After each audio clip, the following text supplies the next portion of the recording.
आपकी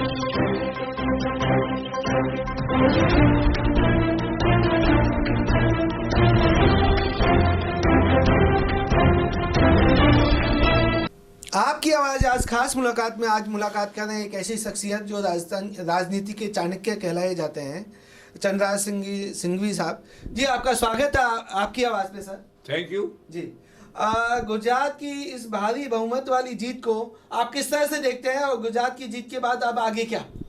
गुजरात की जीत ये कह रही है कि 2024 के अंदर जब संसद के चुनाव होंगे जी तो नरेंद्र मोदी 350 सीट के साथ में वापस प्रधानमंत्री बनेंगे। इसमें कोई संदेह नहीं है। बड़ी जीत है। पर इसकी जीत की पहली भविष्यवाणी मैंने की थी गुजरात जाकर। 156 सीटों पे गुजरात बीजेपी उम्मीदवार लेके आई है, जीत लेके आई है। और इस ऐतिहासिक जीत को किस तरह से और गुजरात के परिप्रेक्ष्य के साथ और राजस्थान के परिप्रेक्ष्य में आप किस तरह से देखते हैं? राजस्थान में तो परिप्रेक्ष्य की जरूरत है नहीं, क्योंकि कांग्रेस है ही नहीं। धर्मराज अशोक गहलोत तक कांग्रेस शून्य है, जीरो पर है। मिनी बस के लेके एमएलए नहीं जीतते। आगे सचिन पायलट आएगा तब इसका कुछ प्रभाव पड़ेगा, मगर चूंकि किसानों की सरकार बनी है गुजरात के अंदर, पटेल और पाटीदार और कोहली, उसका इम्पैक्ट यहाँ भी आएगा। यहाँ भी यहाँ का किसान भी भाजपा के साथ जाएगा। ये अलग बात है कि भाजपा के यहाँ के नेता अपनी संकीर्ण मानसिकता के कारण अच्छे लोगों को साथ न ले तो उसका असर पड़ेगा। मैंने गुजरात में 150 सीट की भविष्यवाणी की थी, तब लोगों ने मजाक उड़ाई थी, मगर 156 आ गई। एक कुदरत का खेल है। तो गुजरात की जीत बड़ी जीत है, इसमें कोई संदेह नहीं है। ये साबित हो गया है कि मोदी जो करता है उसका प्रभाव पड़ता है। और ये जीत मोदी की व्यक्तिगत जीत मानता हूँ मैं। पार्टी के नाते इसको ज्यादा से कहीं भी नहीं देता, क्योंकि भारतीय जनता पार्टी के नाम से ज्यादा मोदी का नाम बड़ा हो गया है और मोदी के नाम पर लोग जुड़ते हैं। He is the best prime minister of this country ever, इसमें दो राय नहीं है। जवाहरलाल नेहरू, अटल बिहारी वाजपेयी की श्रृंखला में मोदी जी बड़े सफल और महानतम प्रधानमंत्री बने हैं।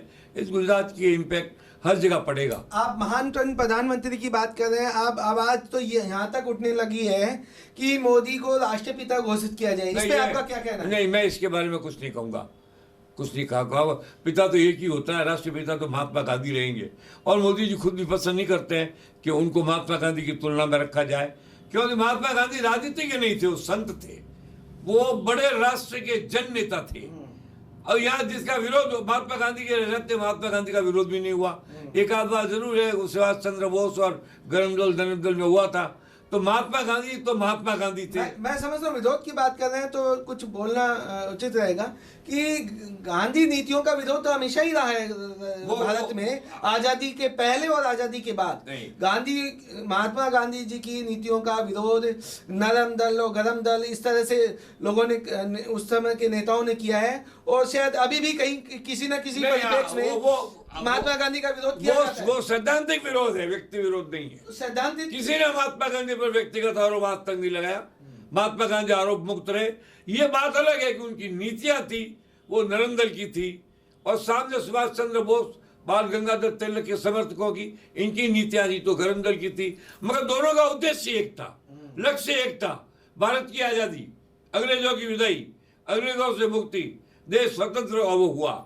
इसके लिए मैं कहता हूं। लेकिन नरेंद्र मोदी ने संपूर्ण और सर्वांगीण देश के विकास की बात की है।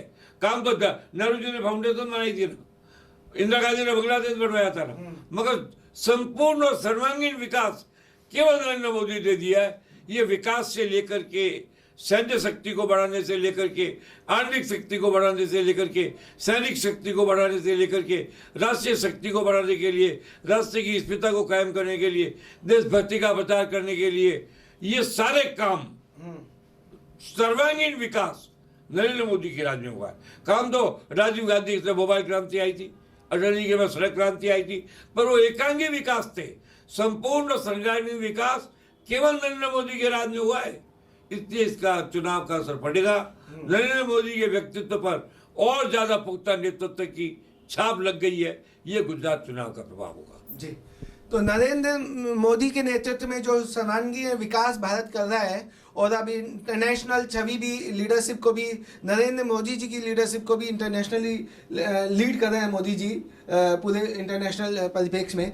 तो आप राजस्थान पे वापस आते हैं, मैं वापस राजस्थान से इसलिए लेके आ रहा हूँ कि आने वाला टाइम जो नेक्स्ट ईयर 2023 दिसंबर में इलेक्शन है, तो राजस्थान की राजनीति बीजेपी के परिप्रेक्ष्य को किस तरह से देखते हैं, कांग्रेस के परिप्रेक्ष्य को किस तरह से देखते हैं, कांग्रेस की लीडरशिप में जो अभी जो आपस में तुरम खाई जो खिंचाई चल रही है उसको किस तरह से देखते हैं, राहुल गांधी की यात्रा को आप किस तरह से देखते हैं, और जो राजस्थान बीजेपी में 5-6 सीएम दावेदार बने घूम रहे हैं, इसको आप किस तरह से देखते हैं? मैं देखिए एक बात बताओ, जहां तक बीजेपी के 5-6 सीएम का सवाल है, वो तो मुझे याद आता है द्रौपदी का जब स्वयंवर हुआ था तो कई लोग मुंह धो के आए थे, मगर जिसको मिलना था उसी को तो द्रौपदी मिली ना। इसलिए इनका कोई मतलब नहीं है, तो छोटे मोटे लोग हैं। इनमें से कोई भी आदमी जो इनके 5-6 ना आता है, मुझे राजस्थान के मुख्यमंत्री की स्पिता और क्षमता के अनुरूप नजर नहीं आता है।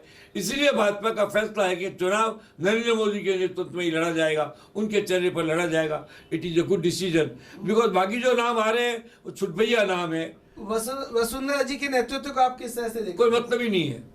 2003 में मैं उनका एडवाइजर था, मैं उनका वाइस प्रेसिडेंट था। मैं भाजपा का वाइस प्रेसिडेंट था। बाद में मैं कैबिनेट मिनिस्टर बना, उनके साथ रहा, उनके साथ पूरी यात्रा में गांव टू गांव गया हूँ। 50 भाषण मैंने दिए हैं। मुझे मालूम है वसुंधरा जी, तब की वसुंधरा और अब की वसुंधरा में रात दिन का फर्क है। तब की वसुंधरा भाजपा नेतृत्व प्लस वसुंधरा एक थे।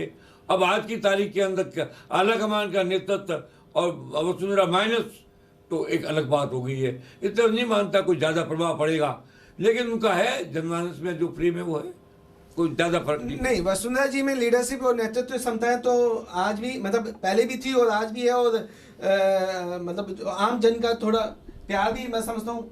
आप समझे नहीं, ये सब मेजरमेंट करने की बात है, थर्मामीटर के लिए बैठे नहीं हम। किसकी क्या क्षमता है और किसकी क्या कैपेसिटी है, इसका जजमेंट करने के लिए अभी हमारे पास समय है।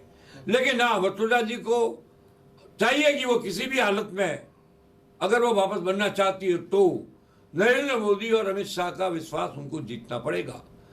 वसुंधरा माइनस नरेंद्र मोदी और अमित शाह का विश्वास फिर तो शून्य के बराबर रह जाता है, फिर उस नेतृत्व का कोई अर्थ नहीं होता है। आपका कहना है अगर नरेंद्र मोदी जी का सहयोग और मतलब विश्वास नहीं है तो वसुंधरा शून्य के बराबर ही है, फिर कुछ है ही नहीं। क्योंकि जो इनके साथ लोग हैं वो टिकटार्थी है, जो टिकटार्थी है वो शरणार्थी है, और जो शरणार्थी है वो पुरुषार्थी हो नहीं सकता।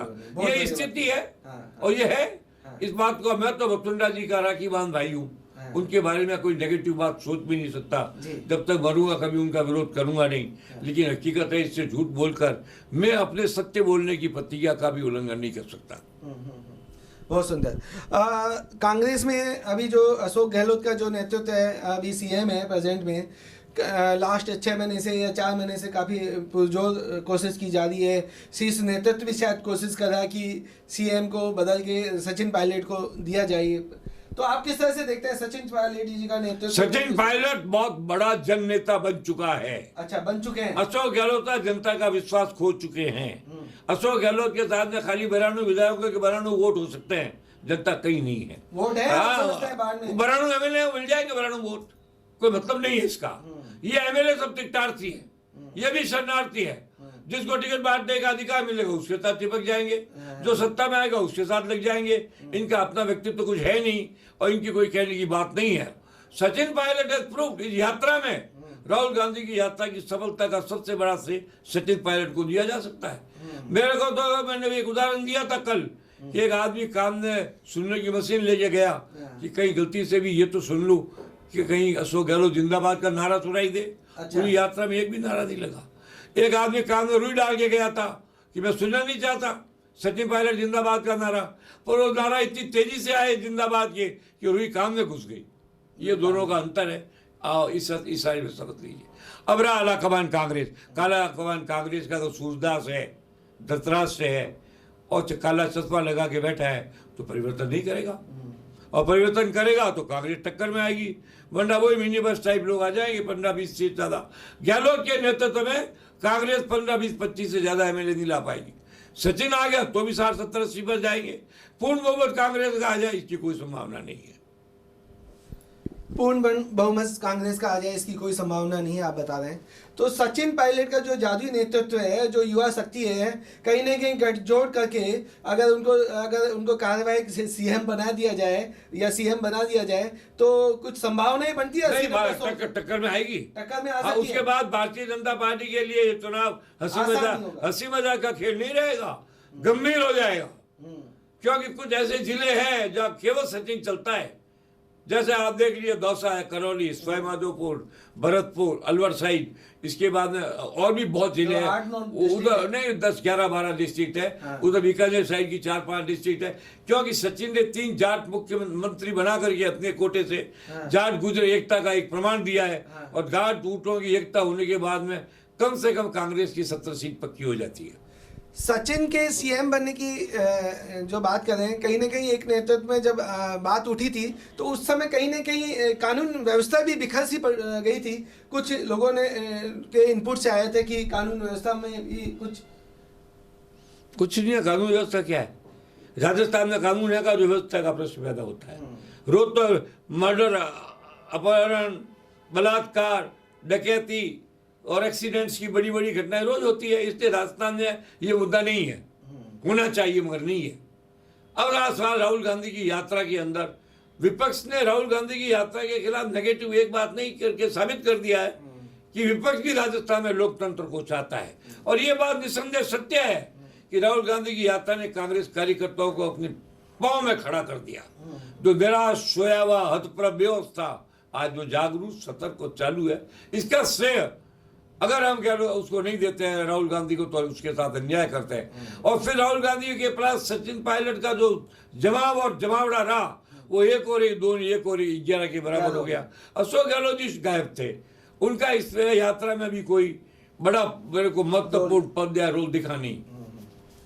तो राहुल गांधी इस यात्रा से कहीं ना कहीं अपने आप को मतलब एक अच्छी पोजीशन पे लेके आए कांग्रेस में या नेशनल लीडरशिप में आप कहें तो राहुल गांधी एक बार वापस व्यवस्थाओं में आने की व्यवस्थाएं हो सकती है। ये छोटी मोटी यात्राओं से कुछ नहीं होता है। यात्रा बड़ी की है, जैन साधुओं की तरह 3000 किलोमीटर की यात्रा। शायद इस तरह की यात्रा किसी भी गांधी फैमिली से नहीं की। नहीं, किसी भी नौजवान ने नहीं की। गांधी फैमिली की तो बात छोड़िए। अच्छा, किसी नौजवान ने नहीं। आजादी के बाद से इसमें दो राय नहीं है कि राहुल गांधी के व्यक्तित्व का विकास हुआ है। इसमें भी दो राय नहीं कि राहुल ने अपनी क्षमता बताई है, और इसमें भी ये राय कि उसने समय आने पर बड़े बड़े लोगों को लताड़ भी पिलाई है। Rahul Gandhi has gained out of this, पर उसकी सीमा है लोकप्रियता और व्यक्तित्व के उत्थान में तो ये यात्रा सफल है। चुनावी समीकरणों के परिवर्तन में मैं इस यात्रा को बिल्कुल महत्व नहीं देता। हिमाचल में कांग्रेस की जीत को आप किस तरह से देख रहे हैं? वो तो संजीवनी का काम कर नहीं, ये सब नड्डा साहब की मुक्ता थी। नड्डा साहब ने 70 सीटें बदल दी, उनका ठाकुर साहब से और उसे अनुराग ठाकुर उसके परिवार के साथ था नहीं। नड्डा देखा मैं यहाँ का सबको तो नड्डा फील्ड मिजरेबली। इसके लिए मैंने तो लास्ट इंटरव्यू में कहा है कि मोदी जी अगर सफल व्यक्ति को पुरस्कृत करते हैं तो असफल को उन्हें सजा भी देनी चाहिए। नड्डा फील्ड मिजरेबली ही वो वहीं के रहने वाले थे, उनके रहते स्थानीय नेताओं की चलती कहाँ थी, क्योंकि नड्डा बड़े आदमी थे, पार्टी के राष्ट्रीय अध्यक्ष थे। ही हैज मिजरेबली फेल्ड, और इस असफलता का श्रेय या आप श्रेय मत मानिए, इस सफलता की जिम्मेदारी केवल और केवल नड्डा पर ही डाली जा सकती है। तो एक राष्ट्रीय बीजेपी के नेतृत्व जो कर रहे हैं, प्रेसिडेंट होने के बाद भी अगर हिमाचल से बीजेपी हार जाती है तो ये एक बड़ा संदेश है, और कहीं ना कहीं उलटफेर भी अगले 23 हो जाना चाहिए, कर देना चाहिए। अच्छा, कांग्रेस ने जो बेवकूफियां की है 4 साल तक, वो बेवकूफी भाजपा करेगी, मैं नहीं मानता परिवर्तन होगा। कांग्रेस में भी परिवर्तन होगा, आप देखते रहो। मैं ये नहीं कहता कौन मुख्यमंत्री बनेगा, गहलोत रहेगा, मेरा विषय नहीं है, तो गहलोत के बारे में कमेंट करता नहीं हूँ, मेरी कोई रुचि भी नहीं है। मगर मैं इतना जरूर जानता हूँ कि सचिन का महत्व बढ़ेगा, उसकी जिम्मेदारी बढ़ेगी, उसे अधिकार दिया जाएगा, उसका सम्मान बढ़ेगा, पार्टी में इज्जत बढ़ेगी, और वो आगे जाने वाले दिनों के अंदर कांग्रेस के बड़े से बड़े नेताओं की श्रेणी में आएगा। सचिन को मैं बधाई तो नहीं दे सकता क्योंकि मैं उसके पिता का बहुत ही घनिष्ठ मित्र था। मैं मेरी ओर से उसके प्रति आशीर्वाद युक्त सब शुभकामनाएं देना चाहता हूं, जो मैं आपके माध्यम से दे रहा हूं। जी धन्यवाद, आपने काफ़ी अच्छे विचार रखे, अपनी राजनीतिक समझ के साथ हमारे व्यूवर्स को एक डिटेल जानकारी दी, उसके लिए धन्यवाद। और आपसे आगे भी इसी तरह की करंट राजनीति पे चर्चा करते रहेंगे। आपका धन्यवाद। थैंक यू, धन्यवाद।